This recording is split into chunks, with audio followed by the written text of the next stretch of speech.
Welcome back. Former White House and Pentagon official Douglas McKinnon questioning whether a, quote, past superstar can help Democrats hold the White House in 2024.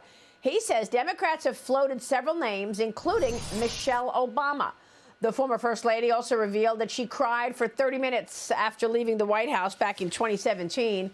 Meanwhile, the White House now is mocking the only declared Democrat candidate, Marianne Williamson. Watch this.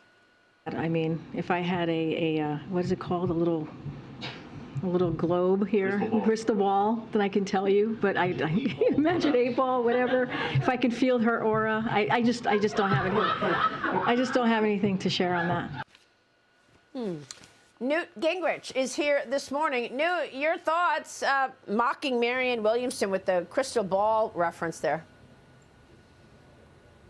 Well, why not? Look, first of all, she's a very unusual candidate, has no real hope of winning, and she's open to being mocked.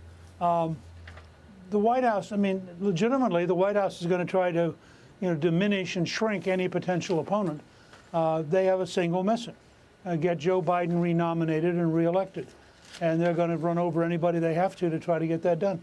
That is a legitimate part of how our history works, I must say, in terms of your last segment, by the way, if I were the Chinese communist, I would be thrilled with Joe Biden's proposed tax increase because it guarantees slower American growth, it guarantees a weaker economy, and it guarantees less investment.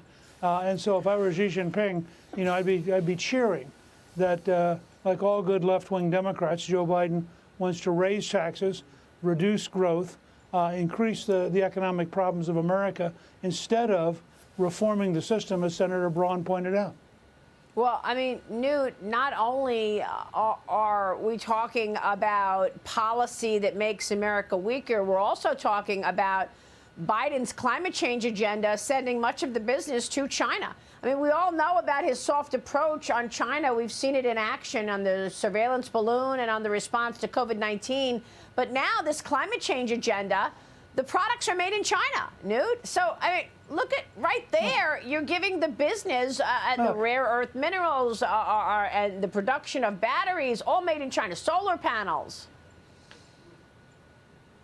Look, Biden is the best president China has had. I'm sure that they hope he gets reelected in 24. But just stay on Medicare for a minute. If we had transparency of cost and price, if we had genuine competition in the health system, the economist Art Laffer estimates that we would take 2 percentage points of the gross domestic product. That's a huge number. 2 percentage points out of the cost of health care in this country. So what we need is reform. We need thoughtful effort to really get to a modern system, a system that offers people real choices and real information. That reform of Medicare and Medicaid is much, much more important than just raising taxes to pay for a system that, frankly, doesn't work very well. Right. Well, we don't have thoughtfulness. We heard President Biden at the State of the Union attack Republicans over Social Security. But again, there was no plan. We know Social Security is going insolvent by 2035 or so. But I want to get your take, speaking of thoughtfulness, on Vice President Kamala Harris, Newt. She was in Colorado yesterday. She told yet another story from her childhood. Watch this. I'm going to share with you a very simple story, which is that I went home one day and I said, well, why are conservatives bad, Mommy? Because I thought we were supposed to conserve things. I couldn't reconcile it. Now I can. Newt.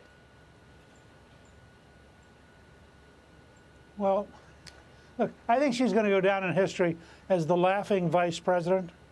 And in some ways as the laughable vice president. It's hard for me to take Kamala Harris seriously. In my mind, she's sort of in the Harry and Meghan class.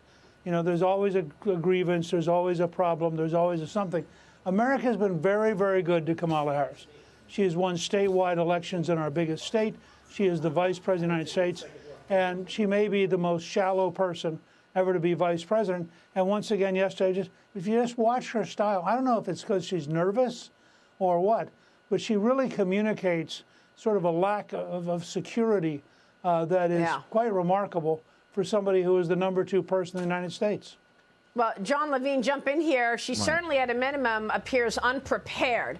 Time and time again. No, it's incredible. And as I said earlier, she's really just not ready for prime time. And this is the woman who the Democratic Party expects to be the successor to Joe Biden whenever that happens. Although, you know, I do believe that President Biden will probably run again. I think there's enough institutional pressure that's going to push him into that decision because the party really has nobody. And I know Newt is a scholar of European history. I've always compared modern Democrats today like Austria-Hungary. It's this kind of coalition of interests and groups that don't always have a lot to do with each other, but they're kind of shoved together artificially and kept in line together. And Joe Biden is really kind of like the pin in the grenade. And if you take him out, you're just going to see all, you know, Kamala Harris is going to launch a campaign. There'll be Mayor Pete. There's a lot of ambitious governors, and it will be a tremendous mess. Well, we don't know if Michelle Obama would actually do it, Newt. I mean, that was, you know, obviously continues to be out there. Sure. Look, I mean, Michelle Obama is one of the 2 most famous Democrats, her husband being the other one. She would be an instant formidable candidate. On the other hand, just imagine what their financial report would look like. I think it would be fun for the country to learn a lot more about the Obama's finances, and I don't think she'll run.